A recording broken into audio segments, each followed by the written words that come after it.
Assalamualaikum warahmatullahi wabarakatuh. Alhamdulillahilladzi anzalas sakinata fi qulubil mu'minin liyazdadu imana ma'a imanihim. Asyhadu an la ilaha illallah wahdahu la syarikalah al malikul haqqul mubin wa asyhadu anna muhammadan abduhu wa rasuluh arsalahu rahmatan lil alamin. Allahumma sholli ala Muhammadin wa ala alihi wa ashabi ajma'in. Qala Allah ta'ala fil Qur'anil Karim, a'udzu billahi minasyaitonir rajim, nunarzuqukum wa iyyahum wala taqrabul fawahisha ma dhahara minha wa ma baton wala taqtulun nafsal lati harramallahu illa bil haqqi dzalikum wassaqum bihi la'allakum ta'qilun. Umat Islam yang dirahmati Allah, kita bersyukur kepada Allah hingga sore ini kita masih diberikan nikmat yang tak terhingga jumlahnya. Pada sore ini saya akan menyampaikan materi tentang pentingnya memberi arti dalam hidup ini, karena hidup kita di dunia ini hanya sekali. Kalau hidup sekali yang tidak bisa diulangi lagi nanti kalau sudah mati, kalau tidak kita manfaatkan dengan sebaik-baiknya, ya kita nanti akan menyesal di kemudian hari. Maka hidup yang sekali ini harus berarti. Nah, supaya hidup kita itu punya arti, punya manfaat baik bagi dirinya sekarang ini maupun yang lebih penting adalah bagi dirinya pada masa depan nanti di akhirat. Maka di dalam surat Al-An'am ayat 151 sampai dengan 153 Allah Subhanahu wa taala memberikan pedoman yang berisi tentang 10 pedoman hidup atau 10 wasiat Allah. Nah, ke-10 wasiat Allah itu yang pertama adalah jangan menyekutukan Allah dengan sesuatu pun. Yang kedua, kepada kedua orang tua hendaklah berbuat baik.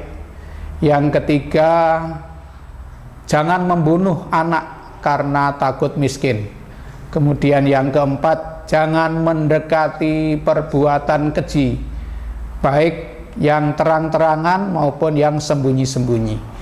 Yang keempat, jangan membunuh manusia karena tanpa alasan yang hak. Kemudian yang berikutnya, yang kelima adalah mengelola anak yatim itu harus secara profesional dan benar. Kemudian yang berikutnya, carilah mata pencaharian dengan cara yang benar. Kemudian setelah itu, kalau berkata hendaknya yang benar meskipun menyangkut kerabat dekat. Kemudian yang kesembilan, terhadap janji Allah penuhilah. Dan yang ke-10 itu ikutilah siratal mustaqim atau jalan yang lurus.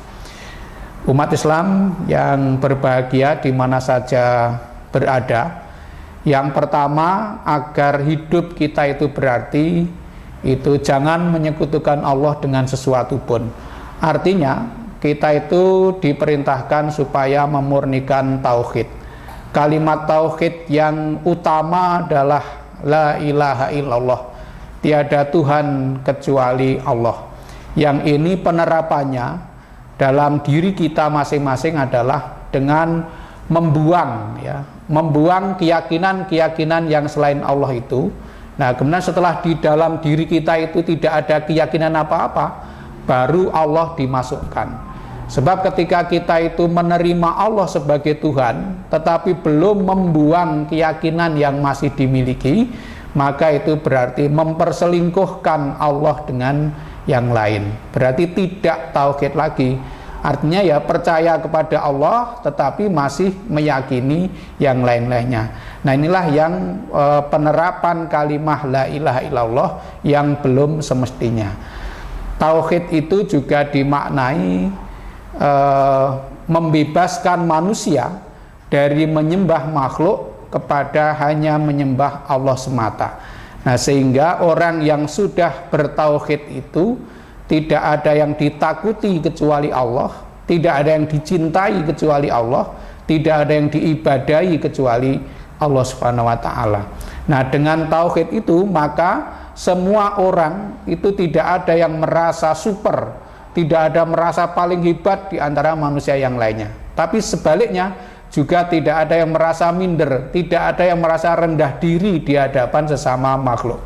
Sekali seseorang itu merasa paling hebat di antara makhluk yang lain atau merasa paling hina, paling rendah di antara sesama makhluk, maka dia sudah jatuh mendekati kemusyrikan.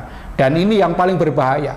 Sebab sekali orang itu musyrik, meskipun tekun beribadah, maka nilai beragamanya menjadi tidak ada. Dan Allah itu tidak akan mengampuni dosa syirik. Kalau sampai meninggal dunia itu masih dalam kemusyrikan. Maka saya mengajak kepada semua umat Islam untuk meluruskan persoalan tauhid ini. Karena dengan tauhid ini maka hidup kita akan selalu dalam koridor lillahi ta'ala. Lillahi ta'ala itu mencakup dua aspek.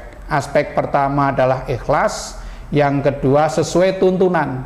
Maka yang namanya lillahi ta'ala dalam segala hidupnya itu adalah ikhlas, dan hidupnya itu selalu mengikuti tuntunan Allah Subhanahu wa taala. Orang yang lillahi ta'ala itu ketika menjalankan sesuatu itu bukan karena sesuatu itu ada manfaatnya, tetapi karena itu merupakan tuntunan Allah. Ketika meninggalkan sesuatu itu juga bukan karena sesuatu itu berbahaya, tetapi karena sesuatu yang ditinggalkan itu merupakan larangan Allah. Itulah penerapan lillahi ta'ala dalam kehidupan sehari-hari yang seharusnya. Itu yang pertama. Jadi hubungannya dengan Allah itu sangat sederhana, bertauhid secara murni. Kemudian yang kedua itu wabil walidaini ihsana. Kepada kedua orang tuamu hendaklah engkau berbuat baik.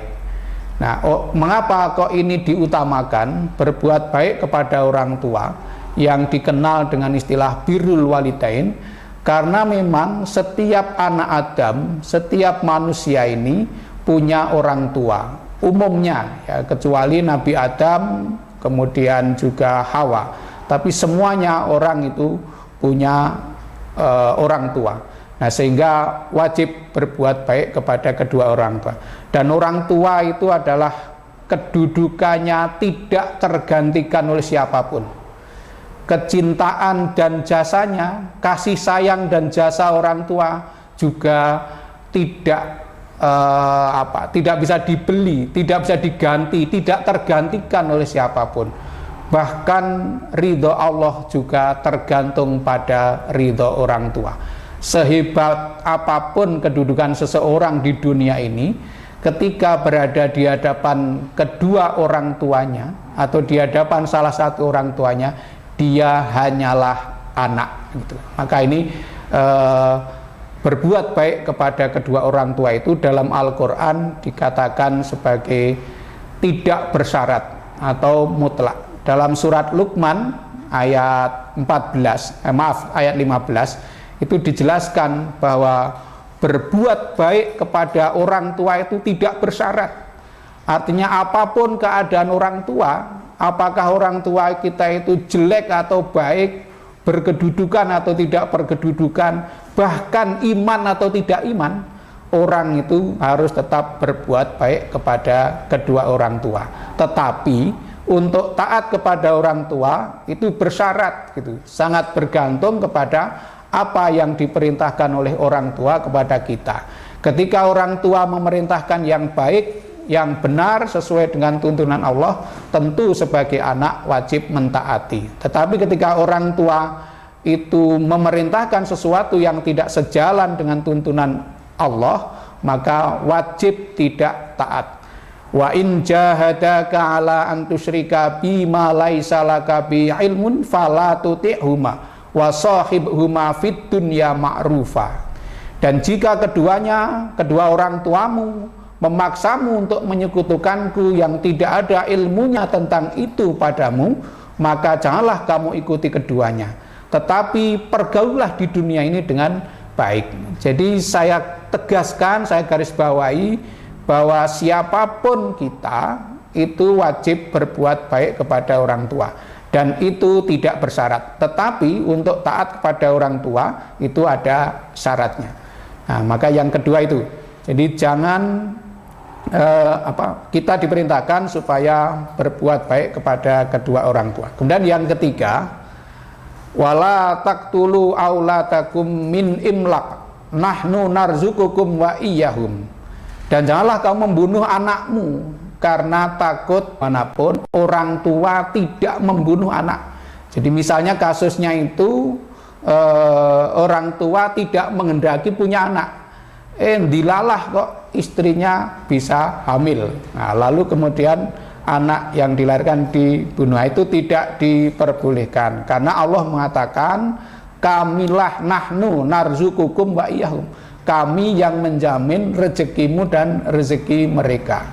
Jadi meskipun rezeki itu dijamin, itu kita tidak boleh menunggu hujan dari langit, tetap harus ada usaha. Sehingga dhamir untuk penjaminan rezeki itu Allah menggunakan nahnu. Itu artinya meskipun rezeki sudah dijamin, setiap bayi yang lahir itu sudah ada rezekinya, tetapi untuk sampainya rezeki itu butuh peran manusia. Nah, peran manusia itulah yang disebut dengan ikhtiar. Dulu kita masih ingat ketika Siti Hajar, istri Nabi Ibrahim itu ditinggalkan di Mekah bersama anaknya, itu sudah dititipkan kepada Allah oleh Nabi Ibrahim. Tetapi ketika anaknya itu butuh air, Siti Hajar tidak menunggu hujan dari langit. Siti Hajar lari-lari dari Bukit Sofa ke Marwa mencari air, berlari ke sana kemari sampai 7 kali itu. Dari Sofa ke Marwa, lalu Marwa ke Sofa itu untuk mencari air. Jadi istri Nabi saja untuk mendapatkan rezeki itu juga harus berusaha. Apalagi kita hanya sebagai umat manusia biasa saja. Jadi kalau tidak bergerak ya tidak mendapatkan. Dan jaminan itu sudah terbukti. Kita sering mendengar kisah para orang tua itu, betapa meyakini bahwa soal rezeki itu tidak bisa dikalkulasi dengan matematika, tidak bisa dihitung dengan angka. Seorang yang sudah berpengalaman dalam keluarga pernah menceritakan beliau punya anak 5, kuliah semuanya di Yogyakarta, yang secara teori menurut penghasilan itu tidak mencukupi untuk membiayai kuliah itu, tetapi ternyata anaknya yang 5 itu semuanya bisa menyelesaikan kuliah dengan baik. Nah, itu artinya betul-betul soal rezeki itu tidak bisa diteorikan, itu sudah dijamin oleh Allah. Dan dalam hidup kita juga sering merasakan masing-masing orang itu punya pengalaman sendiri-sendiri soal rezeki itu. Jadi jangan membunuh anak, termasuk jangan membunuh harapan anak. Jadi meskipun secara teori itu kita itu tidak punya harta yang cukup untuk membiayai anak meraih masa depannya, tetapi jangan diputus harapan anak untuk meraih masa depannya. Jadi jangan membunuh masa depan anak. Kemudian yang keempat adalah wala taqrabul fawahisha ma dhahara minha wa ma baton. Dan itu di dalam Al-Quran konteksnya selalu terkait dengan perzinaan atau pelanggaran masalah penyaluran syahwat seksual. Nah, itu keji, itu kebanyakan, baik yang terang-terangan maupun yang sembunyi-sembunyi. Terang-terangan ya saya kira terbuka, kemudian sembunyi-sembunyi ya perselingkuhan itu termasuk bagian dari sembunyi-sembunyi. Nah, perzinahan yang dilarang itu baik menyangkut hubungan laki-laki dengan laki-laki yang sering disebut homo gitu. Kemudian atau perempuan dengan perempuan yang disebut lesbi, atau laki-laki dan perempuan, ya itu hobi kalau laki-laki dan perempuan. Nah, itu dilarang semuanya. Jangan mendekati. Jadi mendekati saja tidak boleh. Mendekati lubang itu nanti akan cenderung terjerumus ke dalam lubang itu, akan menderita. Karena bahayanya soal perbuatan keji ini, soal perzinaan itu maka sampai Allah melarang mendekati saja tidak boleh, apalagi melakukan. Bagi bujangan, perbuatan keji atau perzinaan itu bisa merusak masa depannya. Sedangkan bagi orang yang sudah berumah tangga, berbuat zina itu baik terang-terangan maupun sembunyi-sembunyi, itu merusak rumah tangganya, menghancurkan rumah tangganya. Maka jangan main-main dengan perkara yang satu ini. Ini penyakit ini bisa menimpa siapa saja, baik orang dugal maupun orang tekun beribadah. Orang tekun beribadah saja bisa kepleset perkara seperti ini. Maka perkara ini harus saling diingatkan, saling menjaga kita satu sama lain. Itulah yang keempat yang harus kita taati. Jangan mendekati perbuatan keji, baik yang terang-terangan maupun yang sembunyi-sembunyi. Nah, kemudian yang kelima, jangan membunuh manusia tanpa alasan yang hak. Kalau tadi membunuh anak tidak boleh, nah sekarang ini ditambah lagi membunuh manusia itu tidak diperkenankan, apapun alasannya. Nah, kecuali memang tugas negara. Tugas negara itu mengeksekusi orang yang dihukum mati atau dalam peperangan. Nah, tentu itu yang hak, yang diperbolehkan. Nyawa manusia itu di hadapan Islam sangat berharga. Menghidupkan satu nyawa berarti menghidupkan manusia keseluruhannya.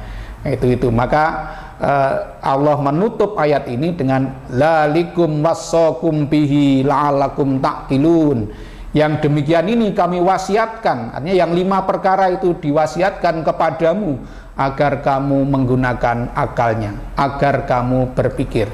Nah, kemudian pada ayat yang ke-152, wala taqrabu malal yatimi illa billati hiya ahsan hatta yablugha asyuddahu. Janganlah kamu mendekati harta anak yatim kecuali dengan cara yang sangat baik gitu, sampai dia itu menjadi dewasa.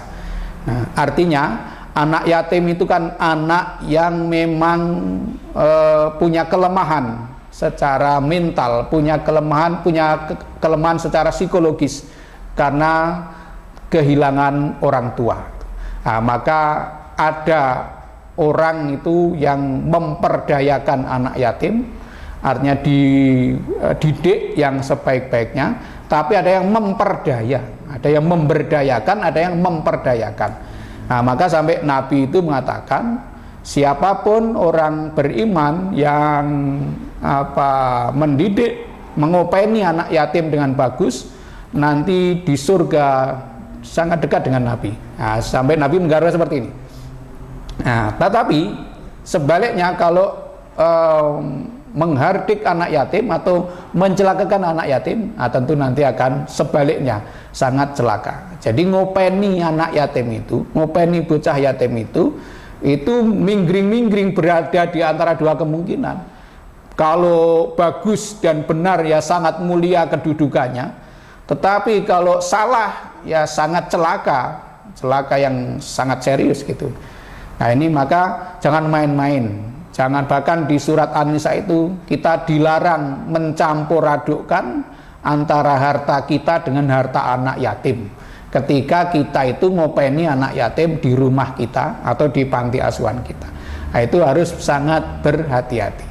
Dan yang namanya ngopeni anak yatim itu tidak sekedar memberi makan, tidak sekedar memberi pakaian, juga menyekolahkan, tidak semata-mata itu. Dalam beberapa tahun yang lalu di sebuah koran itu ada tulisan menarik. Ada seorang pengusaha muda yang kaya raya, kemudian ke panti asuhan yatim, lalu mengambil satu anak yatim itu, kemudian diajak ke mall. Anak itu ditawari, kamu minta dibelikan apa?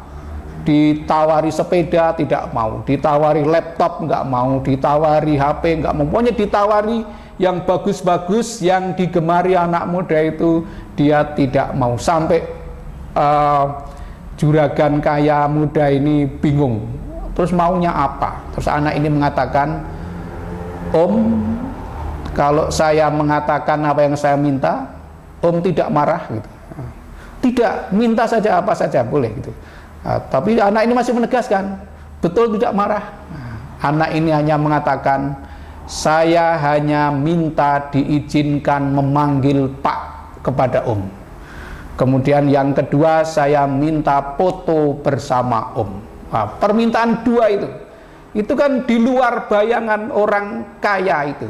Orang kaya itu rumangsane nek wis ngenai makanan kepada anak yatim sudah cukup. Tidak, ternyata kebutuhan anak yatim tidak itu, tapi kebutuhan kejiwaan, merasa pengen punya kedudukan yang sederajat dengan anak-anak yang lain.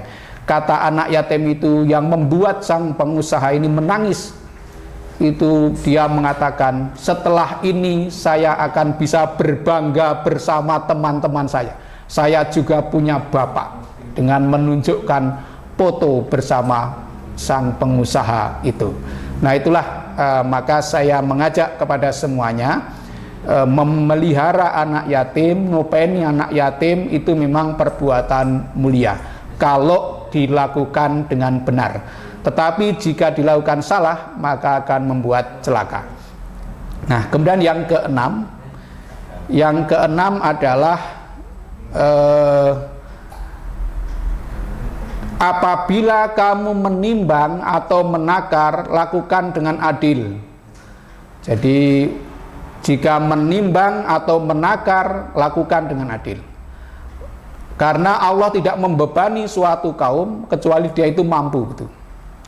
Ini artinya semangatnya adalah kita diperintahkan supaya mencari mata pencaharian dengan benar, mencari penghasilan dan pendapatan yang halal.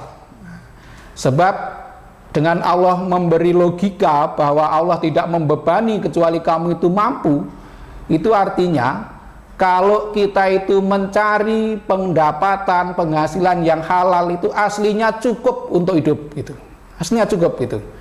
Nah, yang sering membuat tidak cukup itu adalah gaya hidup gitu. Nah, saya sering menyampaikan bahwa gaya hidup seseorang itu ada 3 macam. Yang pertama hidup mewah, yang kedua hidup sabar, yang ketiga hidup sederhana. Hidup mewah itu adalah orang yang menjalani hidup di atas kemampuannya. Jadi misalnya kemampuannya hanya beli sepeda motor, kok dia beli mobil, berarti tidak cukup. Nah, itulah yang namanya hidup mewah. Penampilannya memang keren, tapi saya yakin dia lebih pelit untuk bersedekah. Orang yang seperti ini. Nah kalau tidak cukup, hanya ada 2 kemungkinan. Kalau tidak hutang, nyolong atau korupsi gitu. Nah itu orang yang hidup mewah gitu. Kemudian yang kedua hidup sabar. Hidup sabar itu hidup sesuai dengan kemampuannya. Jadi kalau kuatnya beli sepeda motor, dia hanya beli sepeda motor. Nah, jadi dia lebih nyaman, lebih tenteram. Dan yang paling bagus adalah hidup sederhana. Hidup di bawah kemampuannya. Sebenarnya mampu beli mobil tapi dia hanya beli sepeda motor. Itulah orang yang hidup sederhana. Penampilannya biasa saja, tetapi dia lebih lomo dalam berderma, dalam bersedekah dibandingkan yang hidup mewah tadi. Jadi orang menempuh jalan menerabas dalam mencari harta, mencari pendapatan itu karena hidupnya milih hidup mewah. Nah, kalau yang seperti ini dipilih, nah, tentu dia akan salah. Nah, saya kira itu sebagian dari yang sudah saya sampaikan. Mudah-mudahan hidup kita yang hanya sekali itu betul-betul berarti, bermanfaat untuk kemajuan dan kebaikan kita di dunia dan di akhirat. Mudah-mudahan bermanfaat. Nasrul minallah wa fathun qarib. Assalamualaikum warahmatullahi wabarakatuh.